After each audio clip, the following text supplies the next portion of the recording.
through that cycle. So what are they taking from the atmosphere? They're taking CO2 with a C and two O's, right? And then what are they doing with C? They're eating it, right? They're eating the C, and they're growing strong. So they grow, and they're releasing the two O's. So if a tree just grows through its life cycle in the forest, and we don't interfere at all, what will happen eventually with the tree? And you see this a lot here in the forest floor. What will eventually happen to the tree? It will eventually get to the end of its life cycle, or maybe it will get blown in a heavy storm, and it will fall down. And if it falls down, what will happen to its seed? Spread out.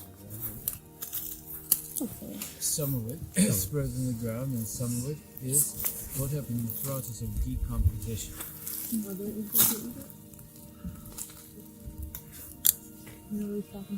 will release its carbon back into the atmosphere as a process of decomposition. So that's a part of the cycle, right? That's a cycle that's totally normally sustainable, and the rest is millions of years. It's a totally normal thing. So if we cut this tree down and we make it into tables, tables that we ate from, or the floor that we walk on, what happens to the carbon then? It's trapped. We able to hold on to this carbon for as long as that table will last. Yeah. If we cut that tree into the round, we split them a few more inches into firewood and use them for heat, what happens to the carbon? It gets released. So there's like a simple understanding of it. And there's no problem with that. There's no problem with it if there's a degree of balance, right?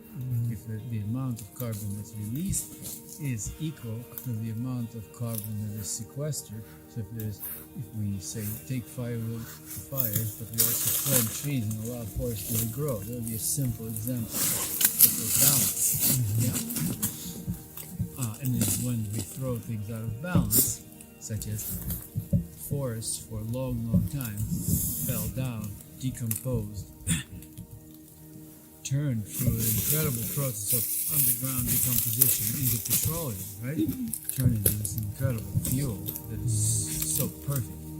And then we take it in massive amounts, so we're starting to release so much more carbon that we're able to sequester. We have this imbalance that created climate change. It's like in a nutshell to understand the problem. And now we have to solve the problem, and it turns out that the only way to solve it for us would be less selfish, less me, and more us.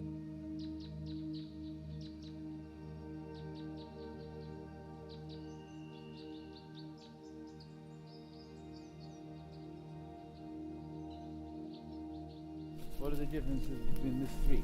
1, 2, and 3. These two are kind of similar. They're more soft to the touch on the needles, and this one's a little bit more rough. Beautiful. That's a beautiful. It's softer. Yeah. These two are softer to the touch, and this is prickly. So without your glove, make sure that you experience that.